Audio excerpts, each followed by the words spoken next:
2,000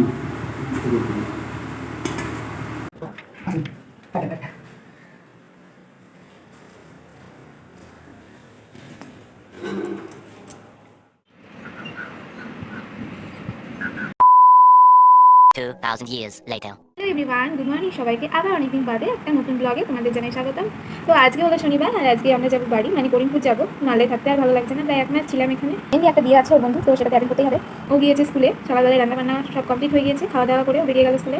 তারপর আমি কিছু গোছানো বাকি ছিল, গোছানো পর্ব আমার দুদিন আগে থেকে চলছিল, তো অলরেডি হয়ে গিয়েছে। তো কয়েকটা জিনিস ছিল ঢোকাতে, তো সেগুলোই আমি গুছিয়ে নিলাম। তো ও এলেই আমরা বেরিয়ে যাবো বাড়ির দিকে। তো দেখতে থাকো, আজকে পুরো ব্লগটা তোমাদের সাথে শেয়ার করছি। এখন বাজে দুপুর 1টা মতো। তো আমরা এদিকে রেডি হয়ে গিয়েছি, গেটে তালা দেওয়া হয়ে গিয়েছে। তো এবার আমরা বেরিয়ে যাব। তো বাড়ির নিচে ছিল মন্দির, মন্দিরে প্রণাম করে আমরা বেরিয়ে গেলাম বাস স্ট্যান্ডের দিকে। তো টোটো থেকে যেই নেমেছি আর বাস সাথে সাথেই চলে এসেছে।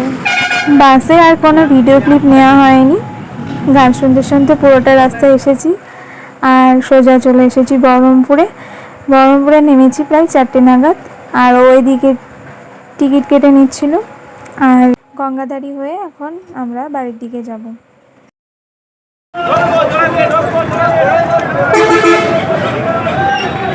আবারও বাসে উঠে সোজা চলে আসলাম করিমপুরে। আর করিমপুরের এটা হাসপাতাল গেট। তো ওখান থেকে ও বাইক নিয়ে চলে আসলো।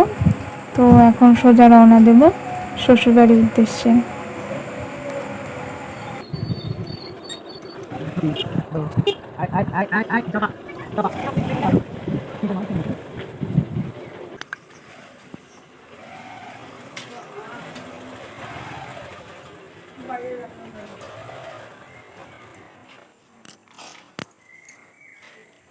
তো ফাইনালি প্রায় 6.5 ঘন্টা জার্নি করে এখন বাড়ি এসে পৌঁছলাম। তো এখন ফ্রেশ হবো, খুব টায়ার্ড লাগছে, শরীরে আর পাচ্ছি না। তারপর একটু রেস্ট নেবো, তারপর কী করছি না করছি সব কিছুই শেয়ার করবো। তো তারপর ফ্রেশ হয়ে নিচে চলে আসলাম। এসেই আমার শ্বশুর বাবার সাথে একটু গল্প করছিলাম, আর ওদিকে সিরিয়াল চলছিল, সেটাও দেখছিলাম। নিচে খাওয়া দাওয়া কমপ্লিট করে এখন উপরে চলে আসলাম। আর এখন এই ওষুধগুলো খেয়ে নেবো, তারপর ঘুম দেবো, কারণ খুব টায়ার্ড, ঘুম পাচ্ছে। তো আজকের ব্লগটা এইটুকুই, পরের ব্লগ আবার আসছে।